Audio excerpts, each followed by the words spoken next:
Bismillahirrahmanirrahim. Assalamualaikum warahmatullahi wabarakatuh. Ikhwan akhwat rahimakumullah. Syukur alhamdulillah kita dipertemukan di acara tausiah pagi dari Radio Silaturahim. Acara yang mudah-mudahan mempersuasi kita, memotivasi kita dan menjadikan kita hamba Allah yang jauh lebih baik dalam tanda petik ya, bukan hanya lahir dan batin tapi layak mendapatkan ridho dan surganya Allah, insya Allah. Tidak lupa salam salawat kita lantunkan untuk kekasih kita junjungan umat Muhammad Rasulullah Sallallahu Alaihi Wasallam. Semoga kelak kita dipertemukan beliau di saat yang sangat kita rindukan di yaumil akhir.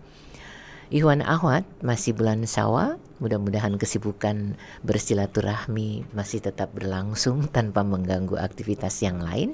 Dan untuk hari ini, kira-kira bahasan seperti apa yang akan mempersuasi kita lebih mencintai Rasulullah, lebih mencintai apa-apa yang beliau ajarkan.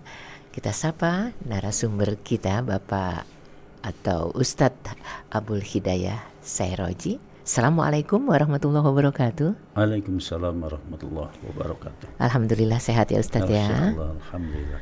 Jadi mempelajari apa persisnya? Ar-Rasul war Risalah, yang artinya Rasul dan Risalah yang dibawanya. Nah ini nanti kita bicarakan. Jadi bagaimana kita lebih memahami risalah-risalah yang dibawa oleh Rasulullah. Subhanallah. Oke, monggo Ustaz. Ya, bismillahirrahmanirrahim. Assalamualaikum warahmatullahi wabarakatuh. Waalaikumsalam warahmatullahi wabarakatuh. Alhamdulillah. Alhamdulillahilladzi arsala rasulahu bil huda wa dinil haq liyudhhirahu 'alad dini kullihi wa kafa billahi syahida. Asyhadu an la ilaha illallah wahdahu la syarikalah wa asyhadu anna Muhammadan abduhu wa rasuluhu la nabiyya ba'da. Masya Allahu kan wa ma lam yasha' lam yakun, la haula wala quwata illa billah, amma ba'd. Fa ya ayyuhal ikhwah rahimakumullah, para ikhwan, saudara-saudaraku kaum muslimin muslimat dimanapun berada, alhamdulillah kita bersyukur pada Allah. Pada pagi ini kita masih bisa bersama-sama untuk terus mentafakuri, menghayati agama kita dan sekaligus mencoba menelusuri relung hati kita sendiri. Kemudian kita coba untuk berbenah, memposisikan diri sebagai hamba Allah. Mudah-mudahan bisa tergolong menjadi hamba-hamba yang senantiasa ta'abbud ilallah mukhlishina lahuddin, ya, ikhlas dalam menjaga amal kita karena Allah semata-mata. Pagi ini insya Allah saya akan menyampaikan tentang Ar-Rasul war Risalah, tentu secara global. Ar-Rasul yang dimaksud adalah Rasul, utusan Allah SWT. Kemudian war Risalah adalah materi ataupun wahyu syariat yang dibawa oleh Rasulullah disampaikan kepada kita.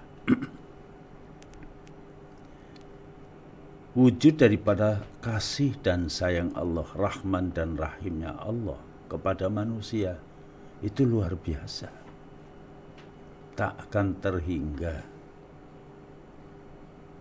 Cuma yang menjadi masalah, kenapa banyak manusia yang kemudian sulit untuk mensyukurinya dan memahami kasih sayang Allah ini dalam penerapan hidup. Panggilan, seruan, ajakan kadang tidak didengar. Tapi kalau keinginan, syahwat, keinginan nafsu, keinginan seleranya, itu dia perjuangkan dengan luar biasa.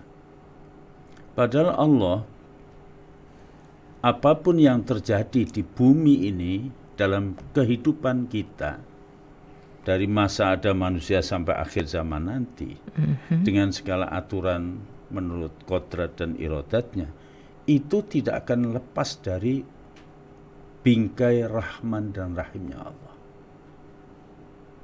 Sama sekali Allah itu menurunkan syariat, menurunkan aturan-aturan, mengutus Nabi, itu adalah justru wujud kasih sayang Allah supaya hidup kita selamat, sejahtera dunia akhirat.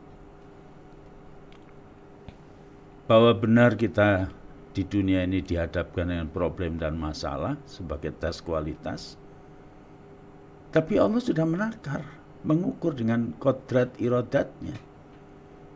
Manusia sudah diberikan bekal, sehingga akan mampu kalau bekal itu digunakan pada tempat yang benar. Berkali-kali dalam setiap kesempatan saya sampaikan, pertama, kurang syukurnya bagaimana kita sebagai manusia. Mestinya ya luar biasa syukurnya. Diciptakan kita sebagai manusia. Makhluk mulia dimuliakan. Seindah-indah ciptaan. Bisa bicara, bisa tersenyum, bisa tertawa. Coba kalau kita nggak bisa tertawa, nggak bisa tersenyum, cantik, cakep, ganteng, tapi nggak bisa tersenyum, nggak bisa bicara, haha, heho saja. Diberikan kecerdasan, mampu berpikir, menganalisa, mempelajari, mengambil sebuah langkah-langkah positif, sehingga seperti yang kita saksikan hari ini. Kehidupan dinamis dari zaman primitif bahkan sebelumnya sampai hari ini luar biasa. Karena Allah ngasih kecerdasan. Artinya Allah berkehendak supaya kita bahagia. Bahwa kita diberikan hawa nafsu, tapi Allah memberikan juga akal budi. Diberikan hati nurani. Tidak cukup dengan itu. Allah utus manusia pilihan, manusia yang luar biasa, kecerdasannya luar biasa, akhlaknya luar biasa. Namanya pilihan. Dipilih oleh Allah untuk menjadi utusannya. Maka utusannya disebut Rasul, sedang yang dibawa oleh utusan untuk disampaikan kepada kita namanya Ar-Risalah.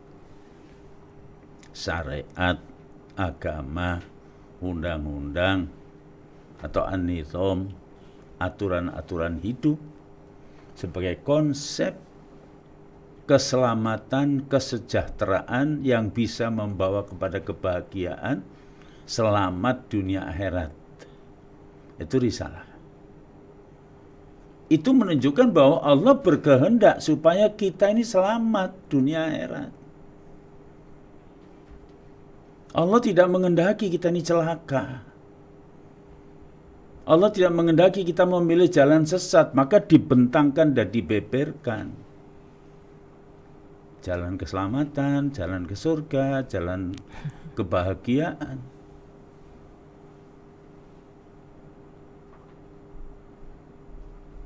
Maka risalah yang diturunkan adalah sebagai jalan hidup yang mempunyai prinsip-prinsip dalam kehidupan, jalan kehidupan yang berbentuk akidah, keimanan.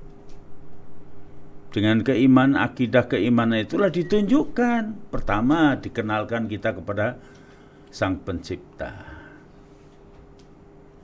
Kalau tidak ada Rasul, tidak diutus Rasul dan tidak ada risalah, kita buta, nggak ngerti Tuhannya itu siapa. Bahkan diutus para utusan, diturunkan ke muka bumi ini dengan risalah, pun masih banyak orang yang menyimpang. Maka soal Tuhan ini menjadi banyak sebutan. Orang Hindu, Tuhan yang berkuasa 3. Ada Siwa, ada Brahma, ada Wisnu, menurut keyakinan mereka. Dari kalangan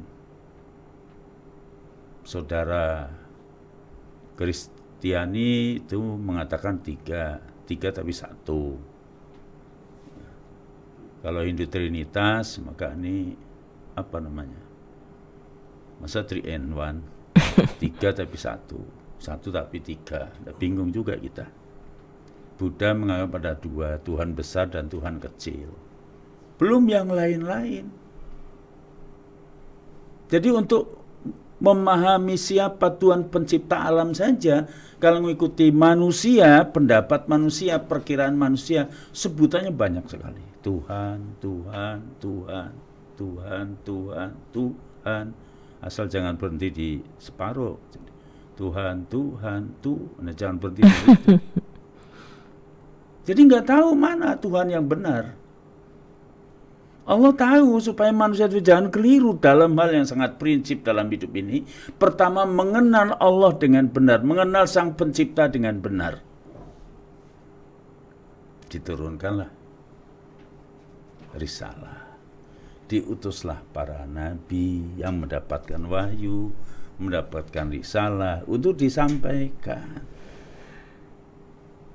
Dan pada Rasulullah SAW sebagai utusan akhir zaman itu tegas sekali. Ketika manusia mengatakan Tuhan, Tuhan, Tuhan, banyak sekali Tuhan ini, Tuhan itu, dan seterusnya, yang begini, yang begitu, tegas Allah mengatakan, Qul huwallahu ahad. Katakan Muhammad kepada manusia umumnya bahwa Tuhan itu adalah Allah. Itu jadi risalah diturunkan untuk memberikan penjelasan supaya tidak keliru manusia. Langsung disebut Tuhan itu Allah. Pencipta langit, pencipta bumi, yang ngatur manusia dan seterusnya. Itu risalah yang menjelaskan. Bukan mengikuti pendapat manusia. Bukan hasil bertapa, bukan hasil renungan. Tapi langsung dari langit diturunkan. Allah Tuhan itu. Yang bagaimana? Ahad yang esa, tidak berbilang. Allahu Samad, Allah tempat bergantung. Artinya apa? Bahwa seluruh hidup dan kehidupan ini bergantung kepada Allah. Apa yang Allah kehendaki jadi, yang tidak dikehendaki tidak akan terjadi.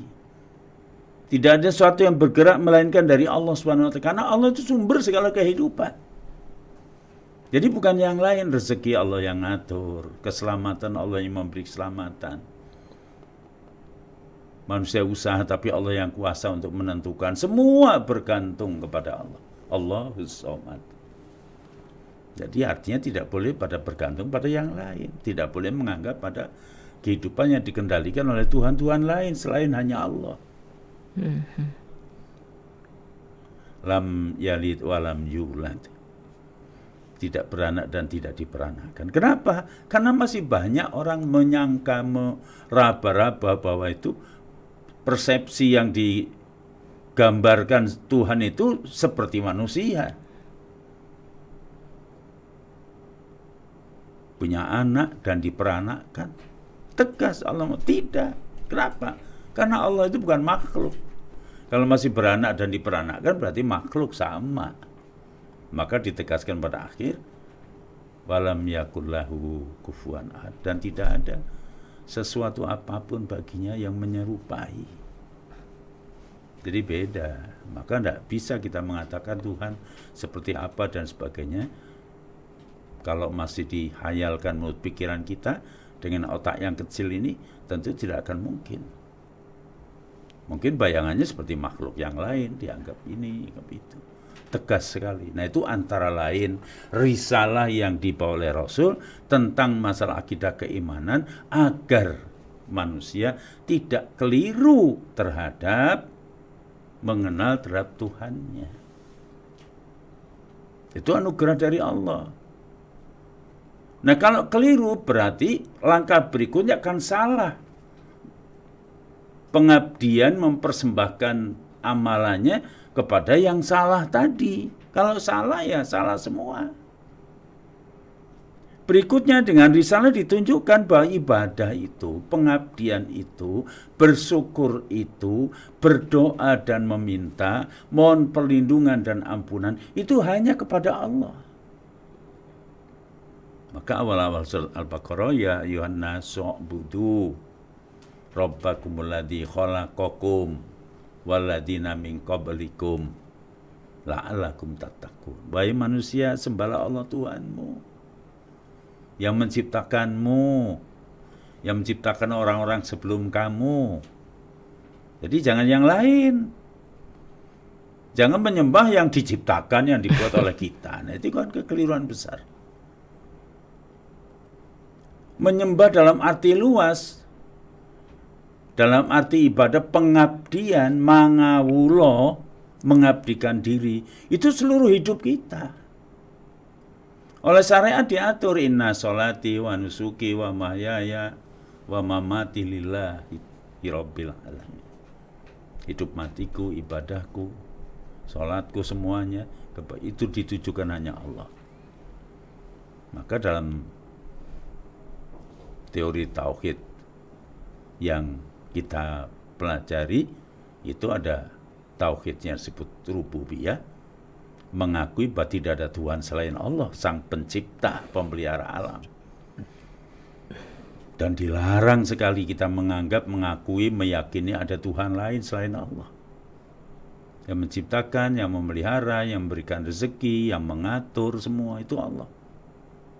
Tapi dalam hal yang kedua, langkah berikutnya, bagaimana wujud pengabdian kita, itu hanya boleh dipersembahkan bagi Allah. Namanya tauhid ubudiyah, bahwa ibadah itu hanya kepada Allah. Pengabdian itu hanya boleh dipersembahkan kepada Allah. Ini kalau tanpa risalah, kayak apa kita? Belum yang lain-lain yang berubah syariat. Bagaimana kita menjalani hidup ini? Bagaimana hubungan kita kepada Sang Pencipta?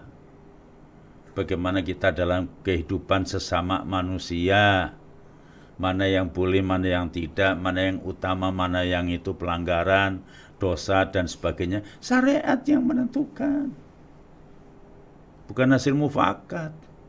Kalau hasil mufakat manusia, bingung. Manusia itu beda-beda pendapat. Ngambil suara terbanyak, ya tergantung siapa suara terbanyak itu. Kalau di satu kampung itu ada kerjanya itu memang tukang maling, wah nanti kesepakatannya maling itu boleh.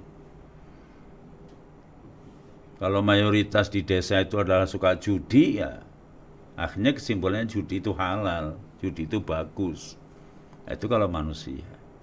Dan Allah tidak pernah mempercayakan kebenaran itu dipercayakan pada manusia, melainkan utuh diturunkan oleh Allah Subhanahu wa taala. Wa qulil haqqu mir rabbikum. Katakan kebenaran itu datang dari Allah Tuhanmu yang menciptakan. Jadi tidak bisa pikiran manusia yang terus dinamis dan berbeda, relatif, subjektif, tidak bisa jadi pedoman sebuah kebenaran. Maka orang barat beda dengan orang timur, orang utara beda dengan orang selatan, ya. Orang dulu beda dengan orang sekarang. Kenapa? Karena apa yang dipersepsikan terhadap sebuah kebenaran itu sangat tergantung dari latar belakang, pengalaman. Kalau sekarang ya pendidikan, wawasan, penghayatan, macam-macam itu akan berbeda. Bener sirah podo ireng ining beda penemune. Jadi akan berbeda. Sekandung aja beda-beda. Dalam masyarakat juga berbeda-beda. Silakan dalam arti dinamika, romantika kehidupan itu hal-hal yang bersifat teknis silakan. Tapi kalau kebenaran tidak bisa. Sumber pokok kebenaran yang menjadi acuan seluruh perilaku manusia memang harus dari Allah sendiri. Maka Allah mengatakan wa qulil haqqu mir rabbikum. Katakan kebenaran itu yang turun dari Allah. Dan seterusnya. Jadi yang mengatur urusan tata nilai, kemudian interaksi kepada sesama, dalam risalah itu sebutkan sebagai nilai-nilai akhlakul karimah. Dan Nabi sebagai Rasul yang diutus itu tegas-tegas mengatakan bu'istu liutammima makarimal akhlak. Aku diutus untuk menyempurnakan akhlak manusia dengan akhlakul karimah yang menjadi standar, menjadi acuan. Jadi bukan menurut orang timur dan orang barat. Silakan ada adat, ada kebiasaan, ada budaya dalam Islam, tidak dilarang sepanjang itu memang tidak bertentangan dengan kehendak Allah. Maka Rasul menjadi acuannya, menjadi standar. Dan diutusnya Rasul dari manusia karena supaya bisa menjadi contoh, memberikan pendidikan, membacakan ayat-ayat Allah, menjelaskan, membimbing dan memberikan keteladanan. Maka Allah mengatakan laqad kana lakum fi Rasulillah uswatun hasanah. Dan ini dipraktekkan selama 23 tahun. Begini loh hidup itu. Beginilah mengatur interaksi pada sesama. Begini loh caranya dalam menghadapi perbedaan keyakinan. Begini loh cara mengajak orang dengan dakwah terhadap orang lain. Begini loh ngatur dunia, silahkan jadi orang kaya begini, jadi orang miskin begini, ibadah begini, dan seterusnya. Risalah yang menjelaskan dengan lengkap.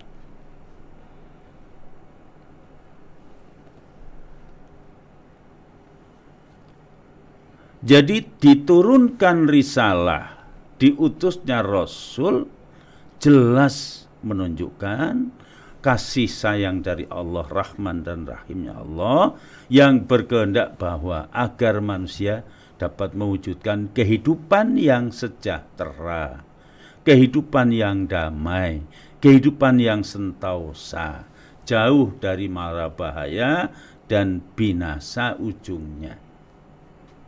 Maka disebut wa ma arsalnaka ila rahmatan lil alamin.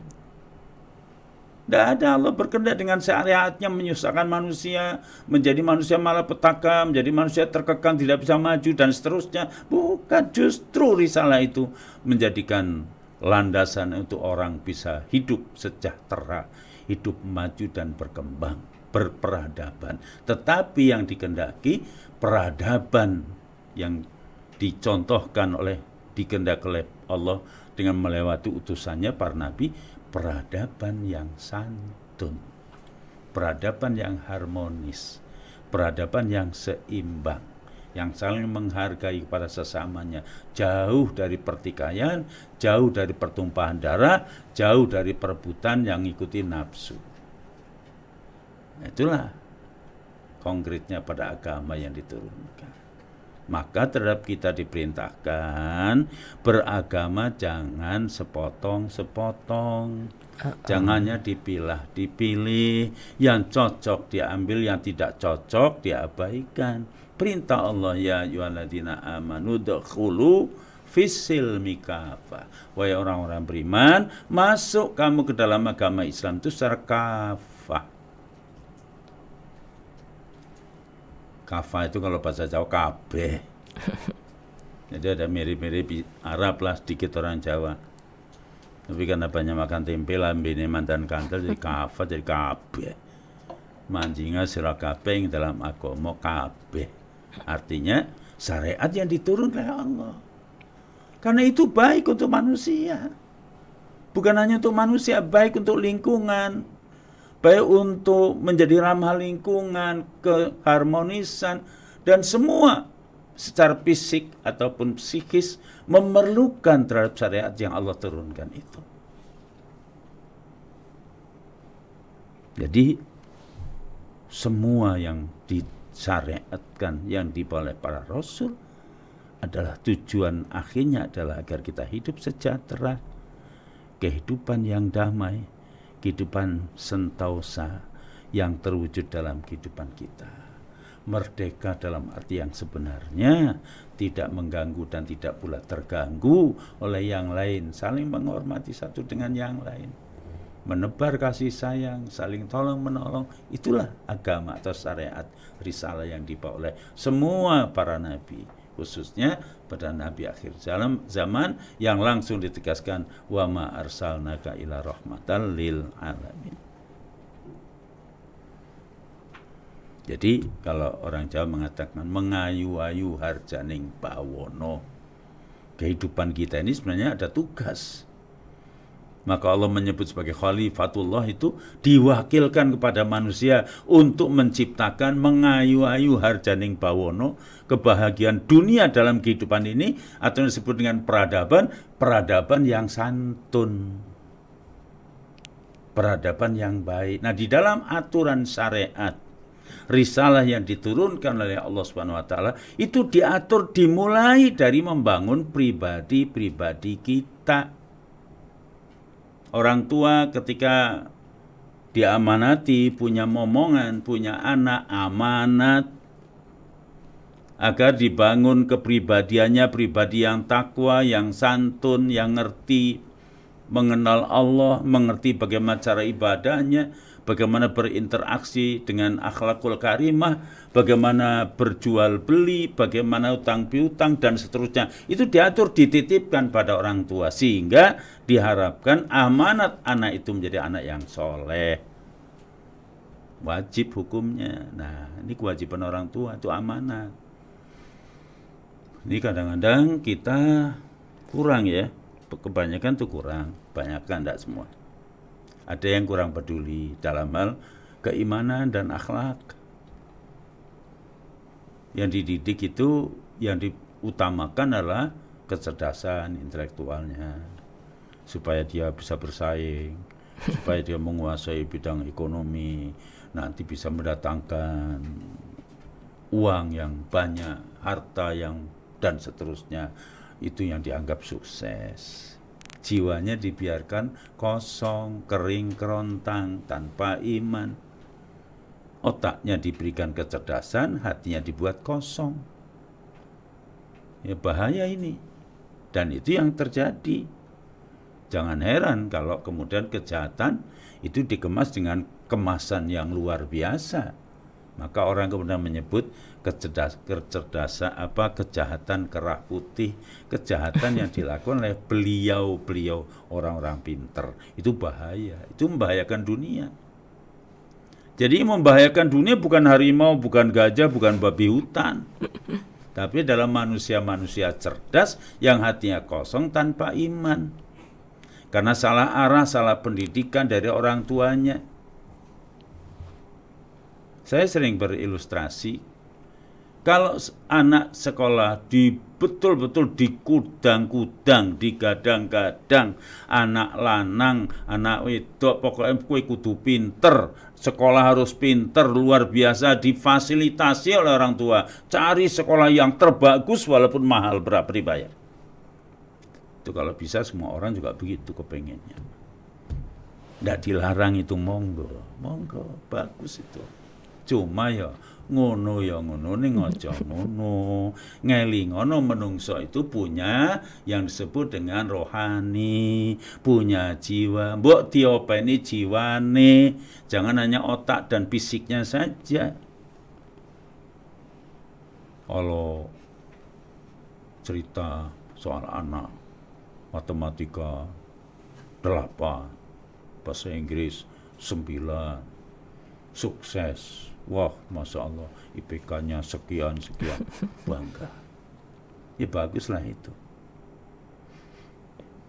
Tapi kalau jeblok, ibunya datang ke sekolah untuk terima rapot anaknya, ngambil rapot anaknya, dilihat kok, wah, mateng kabeh. Matematika benyek, bahasa Inggris embuh, sana sini, ya Allah, sedih betul. Ibunya pulang tuh nangis, Pak, musibah Pak, musibah Pak. Lah kok musibah apa sih Bu? Ini loh rapot anakmu, ini loh anak kita ini. Coba lihat Pak. Innalillahi wa inna ilaihi raji'un. Ini musibah. Terbayang madesu masa depan yang suram. Bagaimana anak bisa bersaing kalau begini Pak? Oh, yang pinter sekarang ini aja kepada ketinggalan, yang lari kenceng aja belum tentu. Ini gimana Pak? sedih. Nah, itu orang tua yang bagus, berarti perhatian pada anak. Cuma sayangnya yang diperhatikan itu hanya sebelah. Lupa bahwa manusia itu punya jiwa, punya rohani. Bahkan yang menjadi sumber kehidupan, di berwarna kehidupan adalah dari yang bersifat ruhi tadi, jiwanya. Kurang diperhatikan. Rundinganlah bapak sama emaknya. Tidak bisa Bu, kalau begini harus kita berjuang.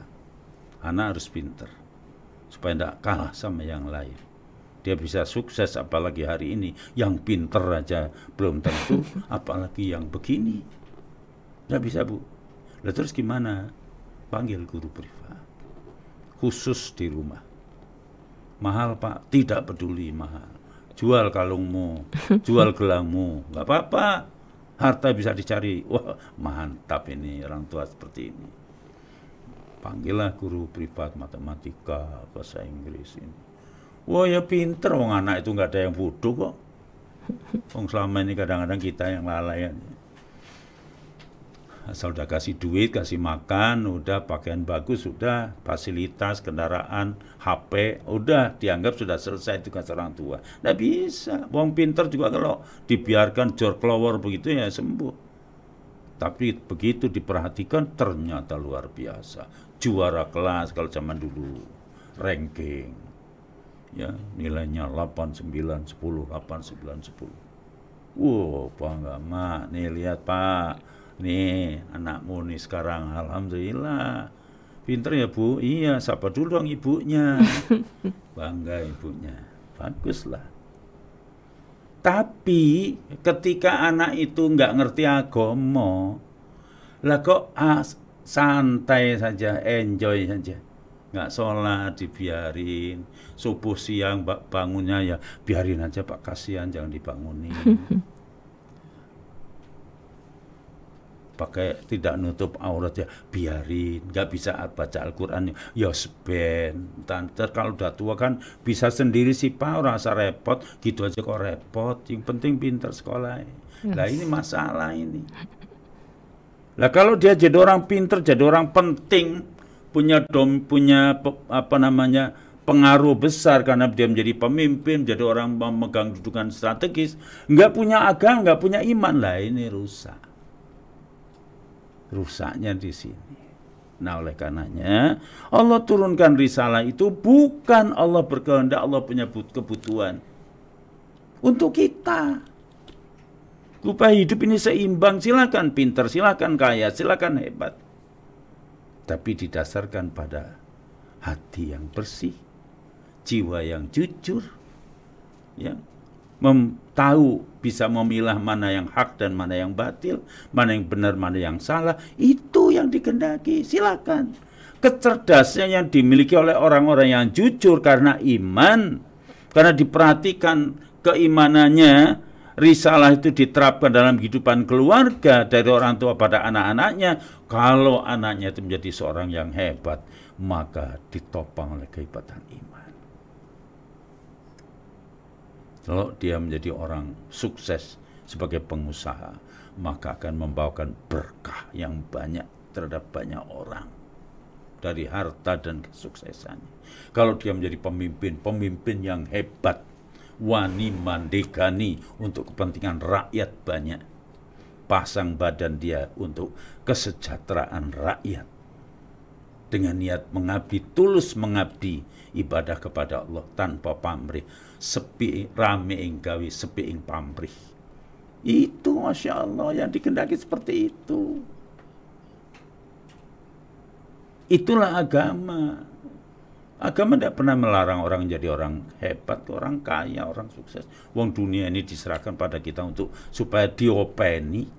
Silahkan peradaban mau lompat kemana, mau terbang menembus langit segala macam. Monggo silahkan, dipersilahkan oleh Allah dengan ilmu, pelajari itu.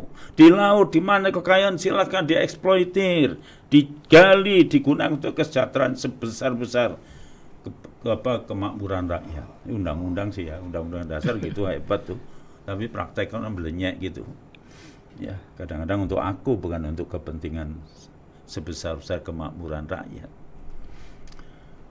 Nah, itulah risalah. Jadi Islam diturunkan itu yang sifatnya rahmatan lil alamin, syariatnya disebut risalah, yang bawa namanya rasul. Rasul itu utusan, manusia pilihan, namanya manusia pilihan. Apa-apa itu kalau pilihan itu mesti hebat.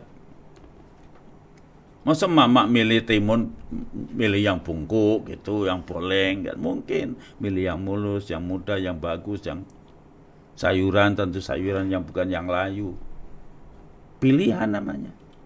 Lah kalau orang pilihan, fisiknya, anatominya, kecerdasannya, kejernihan, kejujuran, kehebatan, akhlaknya, itu mesti pilihan luar biasa. Orang-orang sepertinya dipilih oleh Allah menjadi nabi, diutus untuk membimbing kita, coba. Menunjukkan ini loh jalan yang benar. Jangan kau lakukan ini. Berinteraksi, bersaudaralah kamu sesama manusia. Jangan membedakan warna kulit dan bahasa. Kita ini berbeda-beda, bersuku-suku, berbangsa-bangsa. Tapi kita harus lita'arofu, saling mengenal, saling menyayang, saling tolong-menolong. Ta'awanu alal birri wa taqwa, wala ta'awanu alal ismi wal adwan. Bertolong-tolonganlah kamu pada kebenaran, ketakwaan, dan jangan kamu bertolong-tolongan tentang urusan dosa dan maksiat, kedurhakaan. Itu Islam. Itu risalah yang diturunkan. Para nabi berjuang hidupnya untuk memberikan bimbingan kepada kita. Untuk apa? Supaya hidup kita selamat, coba. Dimulai dari kita pribadi-pribadi, kemudian telah dewasa dia nikah, suami istri, laki-lakinya suaminya takwa, istrinya solehah, Masya Allah, akan melahirkan anak-anak generasi yang iman, yang takwa, yang soleh. Maka pernikahan itu sakral. Pernikahan disebutnya mitsaqon ghalidhon, perjanjian suci yang kokoh, yang tidak hanya dipertanggungjawabkan pada suami istri, tapi juga pada kedua keluarga dan tanggung jawab di hadapan Allah. Karena dari rumah tangga inilah cikal bakal kehidupan berkembang biaknya manusia menjadi sebuah peradaban. Islam meletakkan dasar-dasar agama itu agar ini jadikan landasan membangun peradaban-peradaban yang santun. Tuh loh, coba Masya Allah. Apalagi yang diragukan lagi soal agama kita ini. Makanya Rasulullah luar biasa, itu akhlak ditunjukkan, dicontohkan betul. Dua dimensi nilai menjadi ukuran parameternya manusia itu baik atau buruk. Satu, bagaimana hubungan dia kepada Allah. Bisa ngerumangsani sebagai makhluk apa tidak. Kalau rumongso dadi menungso, makhluknya Gusti Allah yang semua diciptakan, difasilitasi segala macam, ya sudah seharusnya keinsafan diri itu sadar bahwa dia mangawula Gusti, sehingga dia menjadi manusia yang taat dan takwa kepada Allah. Menjadi dasar memotivasi semua langkah. Bahkan orientasi hidup itu adalah sebuah perjalanan pengabdian, mangawula Gusti. Walaupun dia berbuat baik pada orang lain, tapi niatnya adalah sebuah pengabdian yang dipersembahkan pada Allah, bukan pamrih. Maka dia menjadi manusia yang tulus dan ikhlas. Rami ing gawe, sepi ing pamrih. Luhur bebudene, jauh daripada ambek angkara budi candolo. Dia menghormati orang lain seperti dia senang kalau dihormati orang lain. Dia tidak pernah mencubit orang lain karena dia tahu mencubit orang lain sama bagaimana dia tidak sukanya kalau dicubit karena rasanya sakit. Kalau dirinya dicubit sakit, jangan kau coba menyubit orang lain.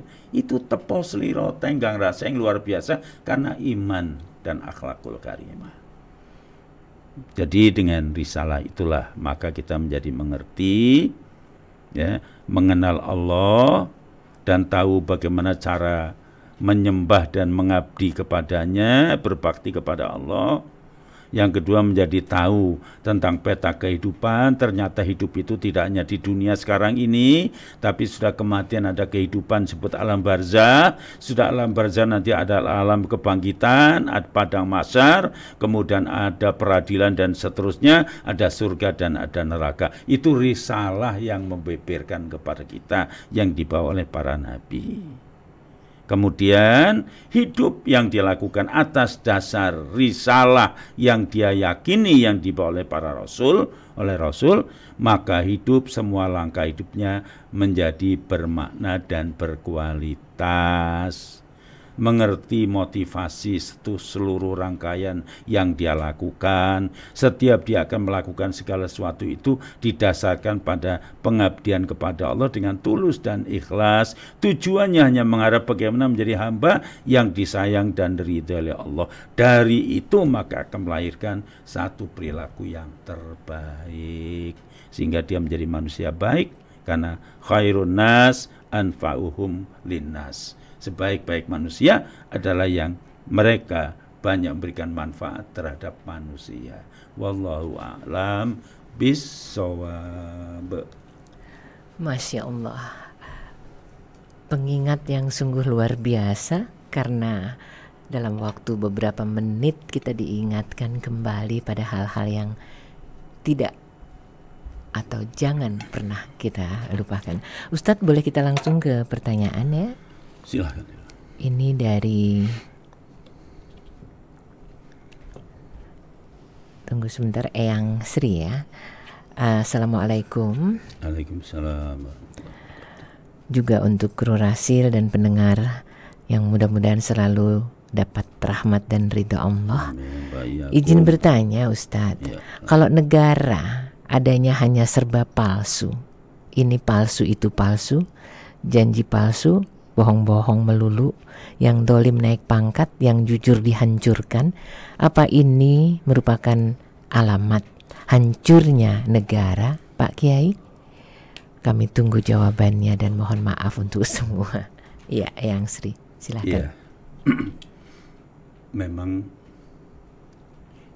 ada sebab dan akibat, seperti yang sering saya sampaikan, bahwa ketika kita melakukan satu hal yang buruk, siapapun, bukan hanya negara, bukan hanya pejabat, kepala keluarga, ibu-ibu, anak-anak juga begitu. Setiap apa yang kita lakukan, itulah nanti yang dia dapatkan.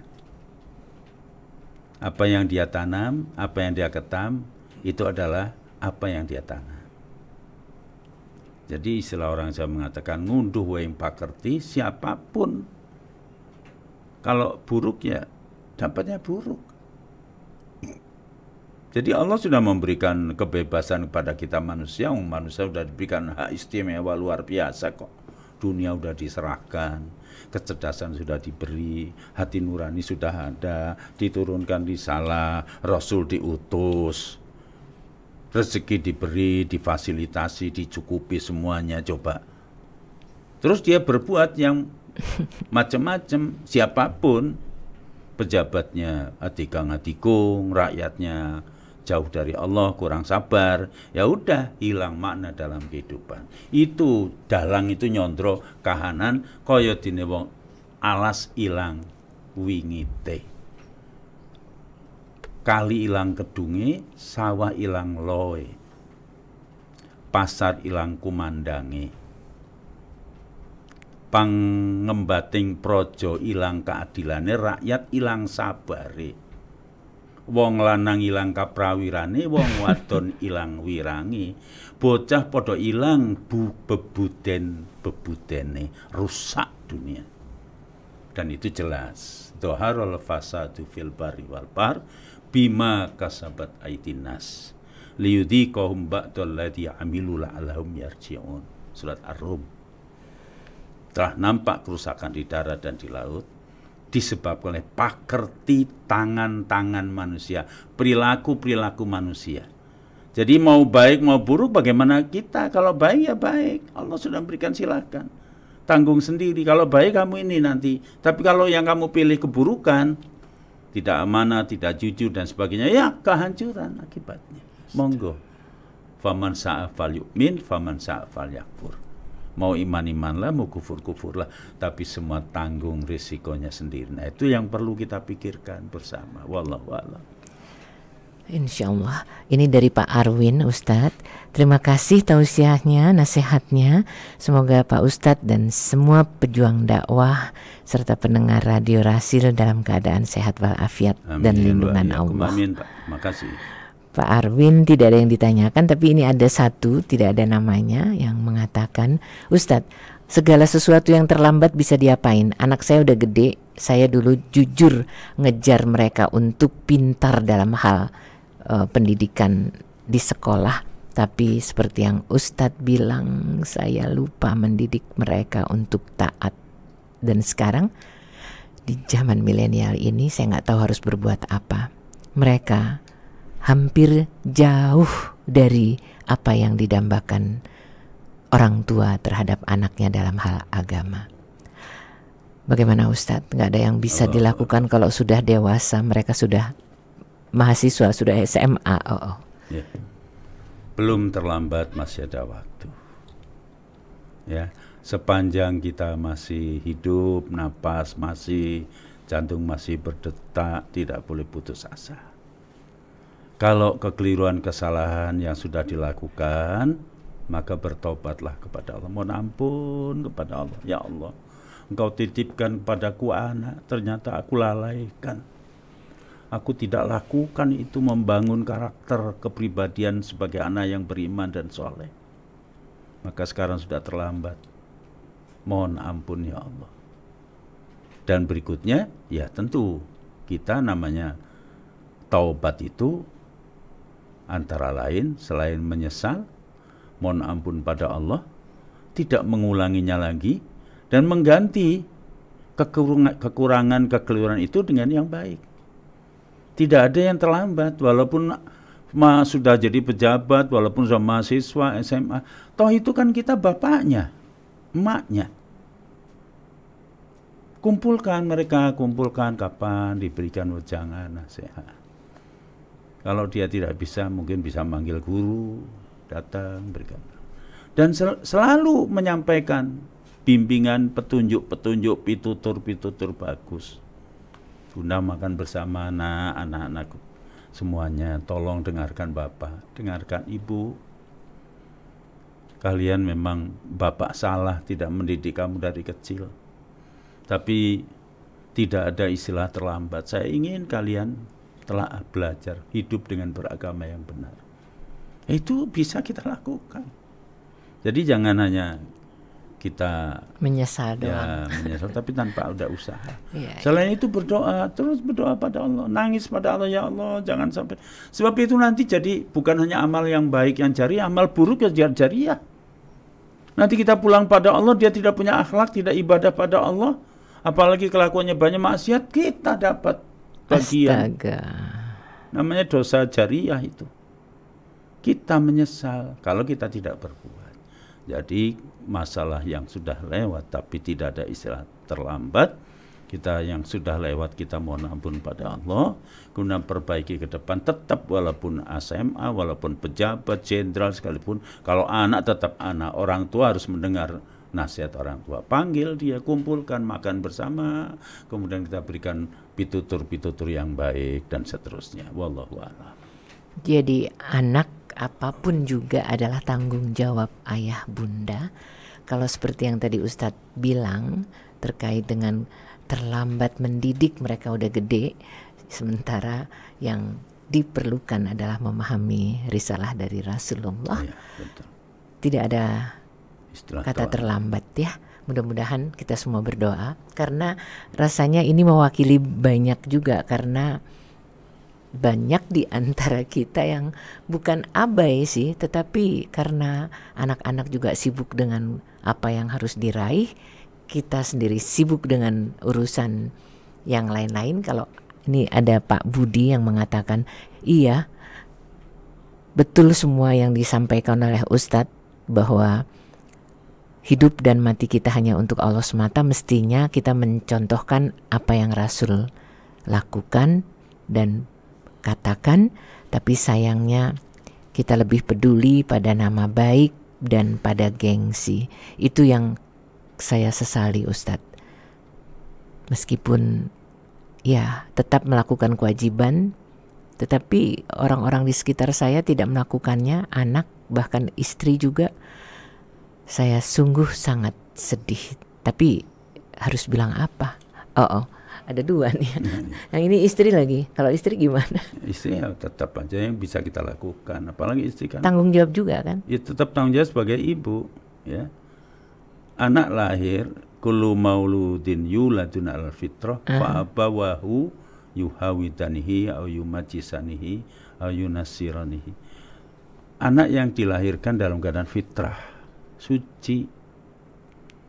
Kemudian kesalahan ibu dan bapaknya, kalau dia menjadi Yahudi, menjadi Nasrani, menjadi Majusi, menjadi orang yang ingkar, orang jahat dan sebagainya, atau tidak ingat Allah dan seterusnya, orang tuanya nanti diseret-seret di akhirat nanti. Apa yang dilakukan anak itu akan juga kembali pada kita. Kalau anak baik, orang tua dapat pahalanya. Tapi kalau akibat kita tidak membekali anak dengan iman, dengan akhlak, dengan syariat Islam, ya nanti kan ada tanggung jawabnya di hadapan Allah. Jadi masih ada waktu. Terus kita mohon pada Allah, taubat kita pada Allah soal pendidikan anak-anak. Kita munajat pada Allah. Kalau udah tua-tua kan kadang-kadang ya punya pendirian, punya prinsip pemikiran. Tapi kan tidak ada yang bisa menolak kalau Allah sudah berkehendak. Caranya ya mohon pada Allah. Orang tua ditingkatkan taubatnya dengan makin dekat pada Allah, tahajud pada Allah, nangis pada Allah, mohon pada Allah. Jangan mengabaikan hal yang sudah terlewat seolah-olah tidak ada apa-apa. Jangan, kita harus mohon pada Allah. Bisa aja terjadi walaupun tidak dididik agama, tapi kemudian kalau Allah dapat hidayah, itu banyak orang-orang Eropa yang mulai sadar, ya, kemudian menjadi orang yang sungguh-sungguh beragama dengan benar. Ya, wallahu a'lam. Terima kasih masih bersama Rasil untuk Islam yang satu. Dan rasanya yang berikut ini juga dari tidak ada namanya, Ustadz. Ustadz, saya macam terbenam dalam kelam, Ustadz. Anak saya gadis dua-duanya gak mau pakai kerudung.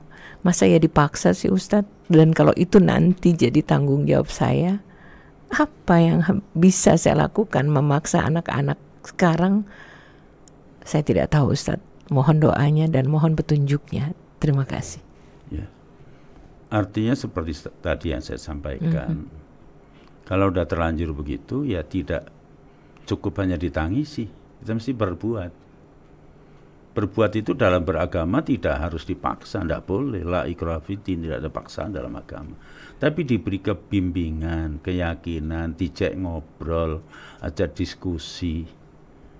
Kemudian dibawa ke nuansa suasana keagamaan, terus munajat pada Allah. Itu yang harus dilakukan. Jangan hanya menyesali. Kalau hanya menyesali, ditangisi, ya tidak ada apa-apa. Bukan dipaksa, tapi diberi pengertian, diajak dialog, gini. Nanti kan insya Allah panggil guru yang bisa memberikan pencerahan, atau dibawa ke ceramah, atau bawa kemana suasana-suasana yang religius, itu juga akan berpengaruh. Jangan diem. Kalau kita diem saja nanti kita apa jawaban kita di hadapan Allah? Kalau di sana udah nggak ada lagi pertolongan, siapa yang nolong kita? Kalau kita tidak berbuat lebih salah lagi. Nah, jadi kita buat yang kita lakukan, tapi jangan dipaksa. Berdialog dengan cara yang baik, kemudian didoakan. Setiap melihat, ketika dia sedang tidur, kita bangun tahajud, kita doa mohon pada Allah. Insya Allah tidak ada doa yang tidak dikabul oleh Allah kalau kita. Amin, insya Allah, amin. Wallah. Jadi biar bagaimanapun juga, dewasakah mereka bahkan sudah berumah tangga sendiri pun, tetap tanggung jawab kita menasehati, memberikan gambaran petunjuk, tetapi bukan maksa gitu ya. Ini bisa jadi, kalau tadi kan wanita ya, ini Ustadz pria yang bertanya mungkin ya, tapi nggak tahu juga. Ustadz, anak laki-laki saya yang sudah menikah tuh nggak bertanggung jawab terhadap keluarga. Sabodo amat. Aduh, bahkan istrinya atau menantu saya sering datang ke rumah, bukan mengadu tapi sekedar minta bantuan. Saya rasanya mendengar tausiah ini, aduh, harus bagaimana Ustadz? Dia sudah jadi ayah tapi nggak bertanggung jawab. Dan ini nanti jadi tanggung jawab orang tua juga ya Ustadz di alam akhir. Astagfirullahaladzim. Saya harus bagaimana Ustadz? Iya, kalau sudah dewasa tentu sebenarnya secara langsung mereka sudah tanggung jawab sendiri. Tanggung jawab sendiri. Tetapi kesalahan kita tidak membekali. Kalau kita tidak membekali anak dengan agama, dengan keimanan, pendidikan, akhlak dan seterusnya, itu yang menjadi masalah kita. Namun demikian masih juga kewajiban sebagai orang tua supaya anaknya selamat untuk menyampaikan bimbingan-bimbingan masih tetap ada. Panggil, diberikan nasihat, jangan diam. Berikan wawasan, panggil, berikan solusi. Kalau problem, masalah didiskusikan dan seterusnya. Tapi kalau diem saja, nah itu keliru kita. Jadi mesti ada upaya-upaya. Selain itu doakan, ya dari jauh doakan. Habis sholat kita doakan, kita duduk sedang leyeh-leyeh, ingat anak-anak kita doakan, kita kirim doa dan seterusnya. Pokoknya jangan berhenti usaha dan mohon pada Allah. Mudah-mudahan Allah memberikan solusi yang terbaik. Amin, Allahumma amin. Jadi lagi-lagi tetap berdoa, tetap berusaha, dan Allah tahu bahwa kita sudah memaksimalkan apa yang kita bisa. Ini yang terakhir, hanya salam saja dari Ibu Sunan di Batam, menyimak dan mendengarkan. Semoga berkah, sehat selalu, amin. Salam untuk Ustadz. Iya, Ibu Sunan di Batam. Dan tampaknya kita sudah di penghujung. Boleh dirangkum bahasan terkait dengan bagaimana kita di dalam Ar-Rasul Warisalah ini, apa yang harus kita fahami. Silahkan Ustaz. Ya rahimahkumullah, saudara-saudaraku kaum muslimin, jangan ada kata terlambat. Jangan hanya sesuatu yang sudah lewat kita tangisi semata-mata tanpa usaha. Karena sebesar apapun kesalahan kita, kalau kita kemudian menyesali, kemudian kita untuk memperbaiki dengan taubatan nasuha, insya Allah Allah memberikan solusi. Dan Allah Maha Pengampun. Jadi nggak boleh putus asa dari rahmat Allah. Tapi yang penting adalah betapa pentingnya risalah, menghayati arti Rasul dan ar-risalah. Betapa pentingnya agama yang harus kita tanamkan pada diri kita dan keluarga kita. Karena ada pesan khusus, ya ayyuhalladzina amanu qu anfusakum wa ahlikum naro. Wahai orang-orang beriman, jaga dirimu, jaga keluargamu dari api neraka. Itu tugas ayah sama ibu tuh. Ayah terutamanya sebagai nakhoda, sebagai panglima. Jangan hanya dikasih makan, kasih duit semata. Jaga dirimu, keluargamu, berarti anak cucumu dari api neraka. Itu tugas utama itu. Kita ijab kabul dulu jadi pengantin. Itu kalimat sakral. Estafet kepemimpinan dari mertua, calon mertua kemudian menjadi mertua kepada kita. Anak perempuan dari kecil, cilik, dintik-intik, gede dengan curahan kasih sayang diserahkan kepada suami, pada kita laki-laki. Itu artinya tanggung jawab sampai di hadapan Allah. Diharapkan mestinya kita punya target masuk surga itu bersama anak cucu. Mudah-mudahan kita menjadi lebih serius memperhatikan tentang syariat yang diturunkan oleh Allah sebagai anugerah dan wujud rahman dan rahimnya Allah yang harus kita syukuri dan kita praktikkan dalam kehidupan. Mohon maaf segala kekurangan, kekeliruan. Wabillahi taufiq wal hidayah. Assalamualaikum warahmatullahi wabarakatuh. Waalaikumsalam warahmatullahi wabarakatuh. Jadi ikhwan akhwat, buah hati kita adalah tanggung jawab kita sepenuhnya ketika memang kita sudah harus mempertanggungjawabkannya. Semoga kita mampu menjaga dan memelihara hati yang bersih dan jiwa yang bening. Insyaallah ya. Subhanakallahumma wa bihamdika asyhadu an la ilaha illa anta astaghfiruka wa atubu ilaih. Billahi taufik wal hidayah. Wassalamualaikum warahmatullahi wabarakatuh.